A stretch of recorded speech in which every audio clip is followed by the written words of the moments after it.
ओम श्री गुरुभ्यो नमः. लिखिता स्टार्ट.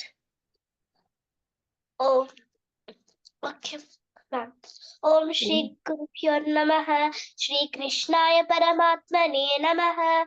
श्रीमद्भगवद्गीता अथ द्वितीयोऽध्यायः. सांख्ययोगः. संजय उवाच. तं तथा कृपयाविष्टम् अश्रुपूर्णाकुलेक्षणं विषीदत्तमिदं वाक्यम्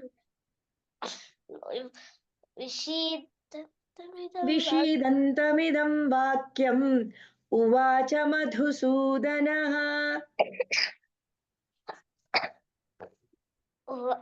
उवाच मधुसूदनः. श्रीभगवानुवाच. कुतस्त्वाकश्मलमिदं विषमे समुपस्थितम् अनार्यजुष्टमस्वर्ग्यम् अकीर्तिकरमर्जुन.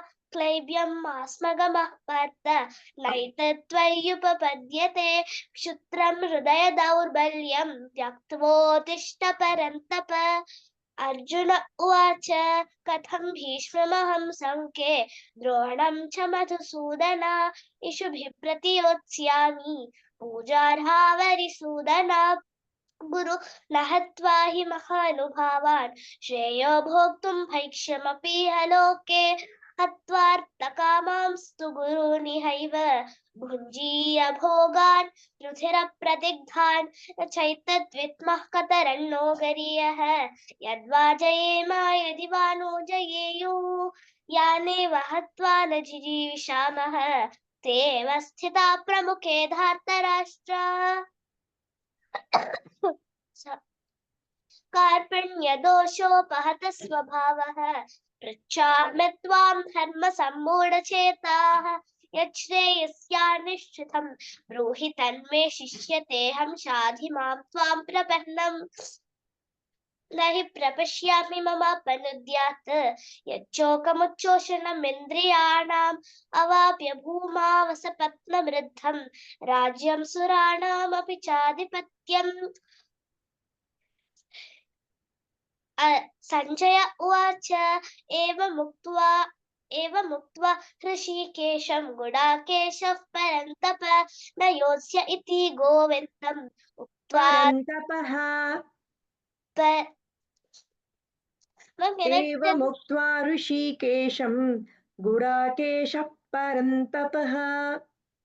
एवमुक्त्वा हृषीकेशं गुडाकेशः परन्तपः न योत्स्य इति गोविन्दम् उक्त्वा. इति गोविन्दं we should not say. Okay, na yotsa iti govindam. न योत्स्य इति गोविन्दम् उक्त्वा तूष्णीं बभूवः. तमुवाच ऋषिकेशः प्रहसन्निव भारत सेनयोरुभयोर्मध्ये विषीदन्तमिदं वचः. श्रीभगवानुवाच. असोच्य नन्मसोचस्त्वं प्रज्ञावादांश्च भाषसे गतासु न गतासूंश्च नानुशोचन्ति पंडिताः. नानुशोचन्ति पंडिताः. न त्वेवाहं जातु नासं न त्वं नेमे जनाधिपाः. न चैव न भविष्यामः सर्वे वयमतः परम्. देहिनोऽस्मिन् यथा देहे कौमारं यौवनं जरा तथा देहान्तरप्राप्तिः धीरस्तरणमुह्यति.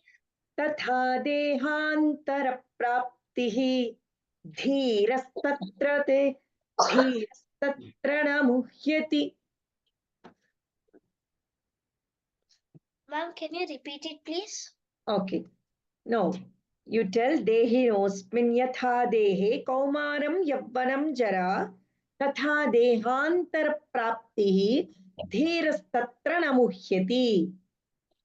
You tell the entire shlokam now. देहिनोऽस्मिन् यथा देहे कौमारं यौवनं जरा. No, yaunavam not. Yauvanam. यौवनं जरा तथा देहान्तरप्राप्तिः धीरस्तत्र न मुह्यति Very good. मात्रा स्पर्श्यास्तु Kaunteya Matra sparshyas, ya sound is not there. Matra sparshastu.